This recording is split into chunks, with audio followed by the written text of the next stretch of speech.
Ертеде бір Бедахмет деген бай болыпты. Өзі сері, өзі батыр, қайтпас қайсар болған екен. Оның бәйбішесі Ұлтай отағасының қас қабағын айнытпай танитын дана адам. Олар Алла берген 2 ұлы мен 4 қызын қанаттыға қақтырмай, тұмсықтыға шоқыттырмай бағып қағады. Балаларының 5-еуі Ырысжан, Раушан, Жазира, Гүлім, Бауыржан бір төбе. Бақытжан атты ұлдарының үлкені бір төбе болып өсіп жетіледі. Бақытжан әке-шешесінің қаталдығына қарамастан, жүгенін басынан сыпырып тастап, еркіндікке ұмтылады.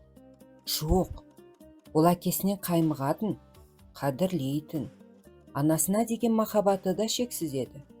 Алайда ішіндегі бұлқынған асау мінезі жүгенге қаратпады. Бұл болмас, деп әкесі Бақытжанның жүгенін Суанның қызына ұстатты. Суанның қызы Анар, текті жерден шыққан алтындай сары қыз, Бақытжанның асау мінезіне сына қоймады. Бір жерде алдап, бір жерде арбап, бірде ақылмен, бірде сабырмен Найманның қара батырын уысынан шығармады. Сөйтіп, арпалысқан заманда дүниеге шекесі торсықтай 2 ұл келді. Бақытжанның беті бері қарап, сабасына түсейін деді. Мұны байқаған Анар Алладан тағы бір ұл тіледі. Жаратушы Анардың ақ тілегін қабыл алды. Осылайша жуасыған батыр білегін сыбанып тастап, бала-шағаны асыраудың қамына кірісіп кетті. Бақытжан мен Анардың Диас, Ілияс және Ислам атты ұлдары ата-ананың махаббатына бөленіп өседі. Алтын асықтай 3 ұл ата-анасының айтқанынан шықпай, білім мен спортқа бейім болады. Бақытжан тапқан таянғанын үйге тасып, Анар оны ұқсатып, 2 ұлды қатарға қосады. Сүт кенжесі 2 ағасына қарап тырысып бағуда. Ол туралы әңгіме бөлек.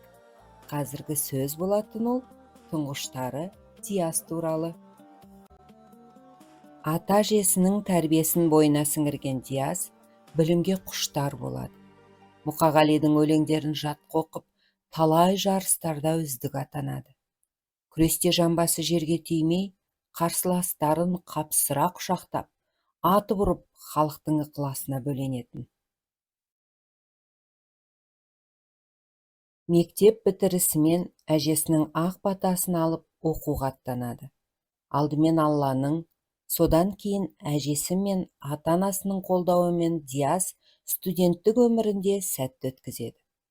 Ересек өмірге қадам басқан Диас өзіне жар іздейді.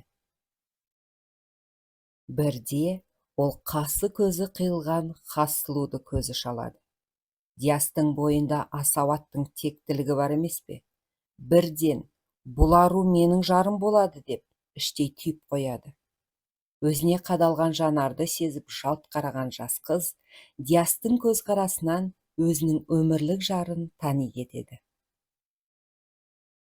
Осылайша 2 жас, Диас пен Аруна, сіз бен бізді кең сарайға жинап, қуаныштармен бөлісуді жөн көреді.